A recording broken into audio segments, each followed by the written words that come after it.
नमस्कार, आप सभी का स्वागत है यूट्यूब चैनल कुमार फाइनेंस पर। इस वीडियो में हम बात करेंगे PSU company power grid corporation of India limited के बारे में, जिसके शेयर ने पिछले एक साल में करीब 20% के आसपास पॉजिटिव रिटर्न दिया है। जबकि वाईटीडी बेसिस पर भी इसने करीब 10-10.5% के आसपास अच्छा रिटर्न दिया है। क्योंकि ये एक पीएसयू कंपनी है, इसलिए पिछले 3-4 सालों से लगातार डिविडेंड भी ऑफर कर रही है, जो परसेंटेज वाइज करीब आपको 6 से 7% के रेंज में नजर आ रहा है। और इसका कंपैरिजन अगर हम एफडी रिटर्न से करके देखें तो ऑलमोस्ट ये उसी के लाइन में जाता हुआ नजर आएगा। यानी power grid corporation of India limited जैसे शेयर में कुछ भी रिटर्न नहीं बनता है, केवल डिविडेंड के माध्यम से आपको एफडी के आसपास रिटर्न मिलता रहेगा। अगर इस कंपनी के फ्यूचर प्लान को देखें तो ये भी काफी स्ट्रॉन्ग और अच्छा नजर आ रहा है, क्योंकि जैसा कि आपको आइडिया होगा, आने वाला 5 से 10 साल इलेक्ट्रिकल व्हीकल के लिए काफी अच्छा रहने वाला है। और power grid corporation of India limited एक ऐसी कंपनी है जो EV charging station already establish करना स्टार्ट करती है।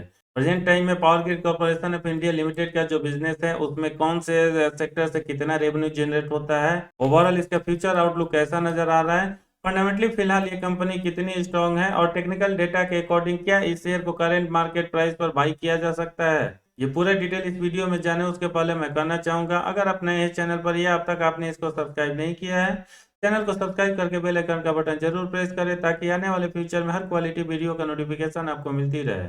दोस्तों, पावर ग्रिड के फंडामेंटल को समझने के लिए सबसे पहले की मैट्रिक्स पर नजर डालें तो मार्केट कैप इसका 1,57,750 करोड़ का है।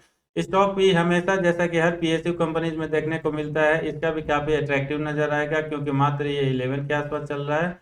जबकि रिटर्न ऑन कैपिटल एम्प्लॉयड का परसेंटेज हो या रिटर्न ऑन इक्विटी का परसेंटेज हो, ये ठीक ठाक माना जा सकता है।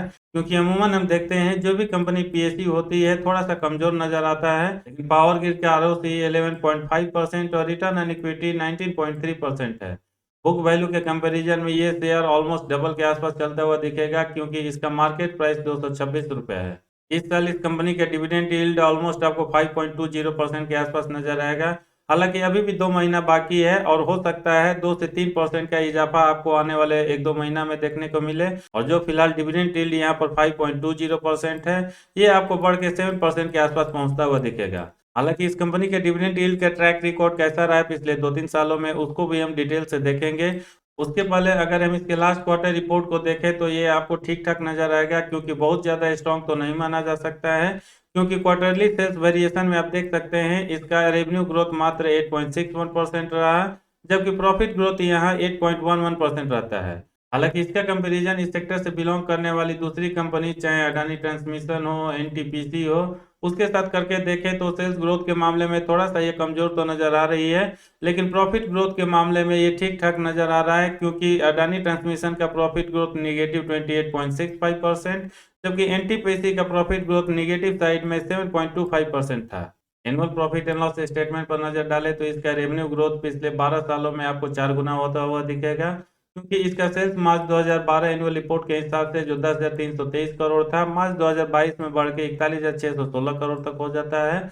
जबकि ऑपरेटिंग प्रॉफिट में आपको यहाँ पर 4 गुना से थोड़ा सा ज्यादा का ग्रोथ आता हुआ दिखेगा, और ये 8,425 करोड़ से बढ़ के 35,820 करोड़ तक होता है। ओपीएम परसेंटेज लगातार पिछले 12-13 सालों से इसका हाई है, और मार्च 2019 से एनुअल रिपोर्ट ही एकमात्र ऐसा फाइनेंशियल ईयर रहा है जब इसका ओपीएम परसेंटेज 80 के नीचे 77% के आसपास रहता है। बाकी इसका ओपीएम परसेंटेज लगातार पिछले 12 सालों में 80% के ऊपर ही नजर आएगा। ओवरऑल इस कंपनी का अगर हम ग्रोथ रेट देखें परसेंटेज वाइज, तो कंपाउंडेड सेल्स ग्रोथ पिछले 10 साल में 15%, 5 साल में 10%, जबकि 3 साल और 1 साल में 6 से लेकर 5% के रेंज में रहा है। कंपाउंडेड प्रॉफिट ग्रोथ भी इसके सेल्स ग्रोथ के लाइन में ही जाता हुआ नजर आ रहा है, और ये पिछले 10 साल में 16%, 5 साल में 14% रहता है, जबकि पिछले 3 साल और 1 साल में ये 9% और 6% है। स्टॉक प्राइस सीएजीआर थोड़ा सा जरूर आपको यहाँ पर निराश कर सकता है, क्योंकि पिछले 10 साल और 5 साल में 8 से 10% ये रहता है, जबकि पिछले 3 साल में 16% और 1 साल में 22% रहता है। ओवरऑल देखा जाए तो जो स्टॉक प्राइस सीएजीआर इस कंपनी में देखने को मिल रहा है, अगर इसके एडिशन में हम डिविडेंड रिटर्न को भी कंसीडर कर लें, एनुअल बेसिस पर ही आपको 16 से 17% सीएजीआर नजर आएगा, जिसको हम काफी अच्छा रिटर्न मान सकते हैं। क्योंकि इस पीरियड में चाहे निफ्टी 50 हो या सेंसेक्स हो, आपको 12 से 13% का रिटर्न देते हुए दिखेंगे। रिटर्न ऑन इक्विटी इस कंपनी का लगातार पिछले 10 सालों से इंप्रूव होता हुआ नजर आ रहा है, क्योंकि ये 10, 16%, 17% से बढ़ के फिलहाल 19% चल रहा है। बैलेंस शीट इस कंपनी का थोड़ा सा एवरेज बनता हुआ दिख रहा है, क्योंकि कंपनी के ऊपर कर्ज लगातार बढ़ता हुआ दिख रहा है। और मार्च 2014 एनुअल रिपोर्ट के हिसाब से जो इसके ऊपर 84,220 करोड़ का कर्ज था, सितंबर 2022 क्वार्टर रिपोर्ट के हिसाब से ये बढ़ के 1,30,607 करोड़ तक हो जाता है। हालांकि इसका कंपैरिजन अगर हम मार्च 2019, मार्च 2020 या मार्च 2021 एनुअल रिपोर्ट से करके देखें तो यहाँ पर थोड़ा सा रिडक्शन होता हुआ दिखेगा, क्योंकि इस पीरियड में इस कंपनी के ऊपर ऑलमोस्ट 1,45,000 करोड़ के आसपास कर्ज था, जिसमें फिलहाल आपको 15 से 20 करोड़ के आसपास कमी आती हुई दिख रही है। रिजर्व इस कंपनी का पिछले 9 सालों में 29,466 करोड़ से बढ़ के 75,233 करोड़ तक होता है, जिसमें लगातार आपको वृद्धि होती हुई दिखेगी। और एक साल भी ऐसा नहीं देखने को मिल रहा है जब इस कंपनी ने अपने रिजर्व को नहीं बढ़ाया है। दोस्तों, जैसा कि मैंने बताया, पावर ग्रिड एक अच्छा डिविडेंड भी देती है अपने इन्वेस्टर्स को, और 2022 में अब तक ये करीब ₹8.25 के आसपास डिविडेंड दे चुकी है। और एक बार फिर से 14 नवंबर 2022 को ये अपने इन्वेस्टर्स को डिविडेंड देने वाली है, जो करीब ₹3 के आसपास होगा। और इसको इवेल्युएट करके देखें तो ओवरऑल ₹11 बन जाता है, और करेंट मार्केट प्राइस जो इस शेयर का चल रहा है उसके बेसिस पर ये करीब 5.5 से 6% के रेंज में रहेगा।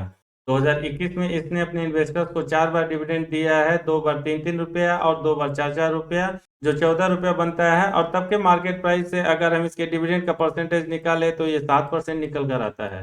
2020 में भी इसने अपने इन्वेस्टर्स को 3 बार डिविडेंड दिया है, जिसका वैल्यू ₹15 है। और तब के मार्केट प्राइस के हिसाब से अगर हम कैलकुलेट करके देखें तो इस डिविडेंड यील्ड का परसेंटेज ऑलमोस्ट आपको 8% के आसपास निकल कर आएगा। यानी ओवरऑल देखा जाए तो इस कंपनी ने पिछले 3 सालों से लगातार अपने इन्वेस्टर्स को 7%, 8% के रेंज में डिविडेंड देती हुई आ रही है, जो फिक्स डिपॉजिट के कंपैरिजन में थोड़ा सा बेटर ही है। पिछले 1 महीने डेटा के अकॉर्डिंग इसका वॉल्यूम एनालिसिस भी काफ़ी स्ट्रॉन्ग नज़र आ रहा है, क्योंकि ऑन एवरेज बीएसई और एनएसई मिलाकर करीब 1 करोड़ शेयर ट्रेड होता है, जिसमें डिलीवरी का परसेंटेज 64 रहता है। 1 वीक एवरेज डेटा के अकॉर्डिंग डिलीवरी का परसेंटेज 62 होता है। यस्टरडे डेटा के अकॉर्डिंग डिलीवरी का परसेंटेज 59। और एक बार फिर से टुडे डेटा, यानी जब मैं वीडियो रिकॉर्ड कर रहा हूँ, ये 4 नवंबर 2022 का डेटा है, और उसके अकॉर्डिंग भी डिलीवरी का परसेंटेज इस शेयर में 65% के आसपास रहता है। यानी ओवरऑल देखा जाए तो लगातार चाहे पोजिशनल ट्रेडर हो या इन्वेस्टर हो, उनका ट्रस्ट इस कंपनी में नजर आ रहा है, जिसकी वजह से लगातार इस शेयर को लोग बाई करके होल्ड कर रहे हैं, ताकि फ्यूचर में उनको एक अच्छा रिटर्न मिले। लेकिन क्या करेंट मार्केट प्राइस या टेक्निकल डेटा के अकॉर्डिंग ये शेयर बाई करने लायक है? इसके बारे में बात करें उसके पहले इसका इन्वेस्टमेंट चेकलिस्ट और एनालिस्ट द्वारा क्या फोरकास्ट निकल कर आ रहा है, उसको देख लेते हैं। दोस्तों, जैसा कि हमने देखा है, इस कंपनी का वैल्यूएशन थोड़ा सा अट्रैक्टिव नजर आ रहा है, क्योंकि पी रेशियो हो या बुक वैल्यू के कंपैरिजन में इस शेयर का करंट मार्केट प्राइस हो, ये दोनों काफी चीप नजर आ रहा है। इसलिए इन्वेस्टमेंट चेकलिस्ट पर नजर डाले तो हर तरफ आपको केवल ग्रीन सिग्नल ही आता हुआ दिखेगा, चाहे इंटरेंसिक वैल्यू हो, आरओई वर्सेज एफडी रेट हो, डिविडेंड रिटर्न्स हो, एंट्री पॉइंट हो या नो रेड फ्लैग हो। इस कंपनी और शेयर को लेकर जो एनालिस्ट द्वारा फोरकास्ट दिया जा रहा है वो भी काफी अट्रैक्टिव नजर आ रहा है, क्योंकि जो 22 एनालिस्ट ने अपना ओपिनियन शेयर किया है उसमें 77% एनालिस्ट का मानना है, चाहे इस कंपनी का रेवेन्यू ग्रोथ हो, शेयर प्राइस ग्रोथ हो या अर्निंग पर शेयर ग्रोथ हो, आने वाले 1 साल में अच्छा रह सकता है। इस शेयर को लेकर जो प्राइस फोरकास्ट किया गया है, मीडियन साइड में आपको यहाँ से करीब 10.5% के आसपास रिटर्न मिल सकता है, और ये ₹226 से ₹250 तक पहुंच सकता है नवंबर 2023 तक में। रेवेन्यू फोरकास्ट बहुत अच्छा तो नहीं माना जा सकता, लेकिन पीएसयू होने की वजह से जो फिलहाल इसको लेकर फोरकास्ट दिया जा रहा है मार्च 2023 तक के लिए, इसको हम एवरेज से बेटर मान सकते हैं, क्योंकि मीडियन साइड में 7.5% के आसपास ग्रोथ होता हुआ दिख सकता है, जबकि अर्निंग पर शेयर यहाँ पर नेगेटिव बनता हुआ दिख रहा है, और जो फिलहाल ये ₹24.12 के आसपास है, मीडियन साइड में ये ₹21 तक पहुंच सकता है, और यहाँ से करीब 12.5% के आसपास गिरावट हो सकती है। इस कंपनी के शेयर होल्डिंग हिस्ट्री पर नजर डालें तो प्रोमोटर्स यानी गवर्नमेंट ऑफ इंडिया की होल्डिंग लगातार पिछले 6 क्वार्टर से 51.5% के आसपास बना हुआ है, और इसमें कोई भी चेंजेज आता हुआ नहीं दिख रहा है। म्यूचुअल फंड्स की होल्डिंग इस पीरियड में आपको बढ़ता हुआ दिखेगा, और ये 7.78% से बढ़ के 8.31% तक होता है। अदर डोमेस्टिक इंस्टीट्यूशंस की होल्डिंग सितंबर और दिसंबर 2021 क्वार्टर रिपोर्ट से करके देखें तो यहाँ पर भी एक बहुत बड़ा जंप आता हुआ दिखेगा, क्योंकि ये 0.16% से बढ़ के 5.50% तक हो चुका है। एफआईज की होल्डिंग भी आपको इस पीरियड में थोड़ा सा ग्रो करता हुआ दिखेगा, क्योंकि जून हो या सितंबर 2021 का क्वार्टर रिपोर्ट हो, उनकी होल्डिंग 28% के आसपास थी, जिसमें 3-3.5% की बढ़ोतरी होती हुई दिख रही है। और फाइनली सितंबर 2022 क्वार्टर रिपोर्ट के हिसाब से ये 31.69% तक हो चुका है। यानी ओवरऑल देखा जाए तो शेयर होल्डिंग हिस्ट्री भी इसका काफी स्ट्रांग नजर आ रहा है पिछले 6 क्वार्टर से, क्योंकि प्रोमोटर्स की होल्डिंग यहाँ पर कम होती हुई नहीं दिख रही है, जबकि म्यूचुअल फंड्स कंपनी हो, डीआईज हो या एफआईज हो, उन्होंने अपने स्टेक को लगातार इसमें इंक्रीज किया है। दोस्तों वीडियो में आगे बढ़ते हुए इस कंपनी के क्या फ्यूचर आउटलुक रह सकता है उसके बारे में बात करें, और किस सेक्टर से कितना रेवेन्यू जनरेट होता है उस पर नजर डालें। उसके पहले इसका कुछ टेक्निकल डेटा देख लेते हैं, ताकि एक आइडिया लग सके क्या करेंट मार्केट प्राइस पर इस शेयर को बाई करके शॉर्ट टर्म से लेके मिड टर्म में अच्छा रिटर्न पाया जा सकता है। टेक्निकल डेटा में सबसे पहले अगर मूविंग एवरेज के बारे में बात करें तो इस शेयर का करेंट मार्केट प्राइस 10 डीएमए से लेकर 200 डीएमए के ऊपर ट्रेड कर रहा है, क्योंकि इस पीरियड में इसका एवरेज प्राइस आपको 200 रुपया से लेके 225 रुपया के आसपास नजर आएगा, और ये शेयर फिलहाल 226-27 रुपया पर चल रहा है।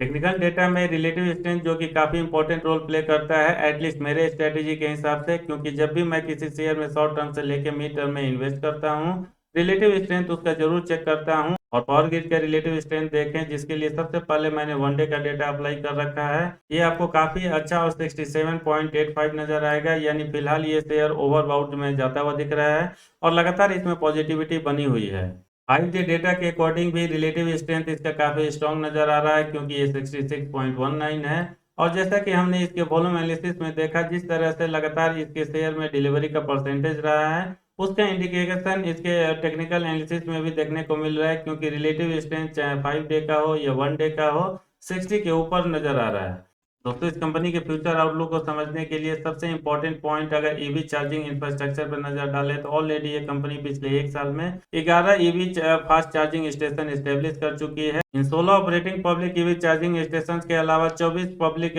ईवी चार्जिंग स्टेशन ऐसे हैं जहां पर वर्क इन प्रोग्रेस है, और आने वाले टाइम में ये आपको दिल्ली, बंगलोर, मैसूर और शिलोंग जैसे एरिया में ऑपरेशनल होते हुए दिखेंगे।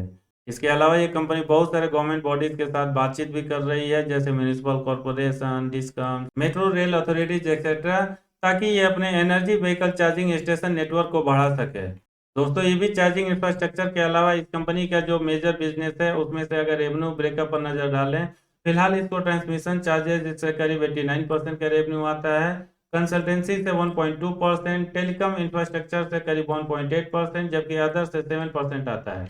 प्रेजेंट टाइम में इस कंपनी के पास 1,72,192 किलोमीटर ट्रांसमिशन लाइन है अक्रॉस द इंडिया, और 264 सब स्टेशन ऑपरेशनल है। फिलहाल जो इस कंपनी के पास 264 सब स्टेशन हैं, इसके अलावा भी बहुत सारे सब स्टेशन ऑलरेडी ये डेवलप कर रही है, जो आने वाले टाइम में आपको ऑपरेशनल होते हुए दिखेंगे, और उनके थ्रू जो भी इलेक्ट्रिसिटी का सप्लाई होगा, उससे बहुत बड़ा एक रेवेन्यू का हिस्सा इस कंपनी को मिलने वाला है। इसके कंसल्टेंसी बिजनेस के बारे में बात किया जाए तो फिलहाल इसके पास 150 डोमेस्टिक क्लाइंट्स हैं, जबकि इंडिया के बाहर 20 से 21 कंट्रीज ऐसे हैं जहां पर इस कंपनी के पास 25 से ज्यादा क्लाइंट्स हैं। यानी ओवरऑल देखा जाए तो power grid corporation of India limited PSU होने के बावजूद भी इसका फ्यूचर आउटलुक काफी अच्छा नजर आ रहा है, और प्रेजेंट टाइम में जो भी इसके ऑपरेशनल बिजनेस है वहां पर एक्सपेंशन तो ये कंपनी कर ही रही है। उसके अलावा कुछ नए सेगमेंट में भी एंट्री कर चुकी है, जैसे ईवी चार्जिंग स्टेशन, और उसके लिए भी इसका एक्सपेंशन प्लान काफी ब्रॉड और स्ट्रॉन्ग नजर आ रहा है। यानी देखा जाए तो ये एक ऐसा पीएसयू कंपनी है जहां पर आप आंख बंद करके पैसा इन्वेस्ट कर सकते हैं।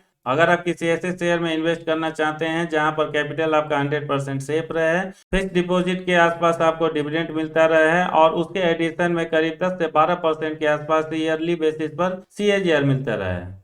इस वीडियो में इतना ही। ये कैसा लगा कमेंट करके जरूर बताएं, पसंद आए तो लाइक का बटन प्रेस करके अपने सर्किल में दोस्तों के साथ जरूर शेयर करें, जो किसी सेफ शेयर में इन्वेस्ट करके अच्छा रिटर्न पाना चाहते हैं। पूरा वीडियो देखने के लिए धन्यवाद। जय हिंद।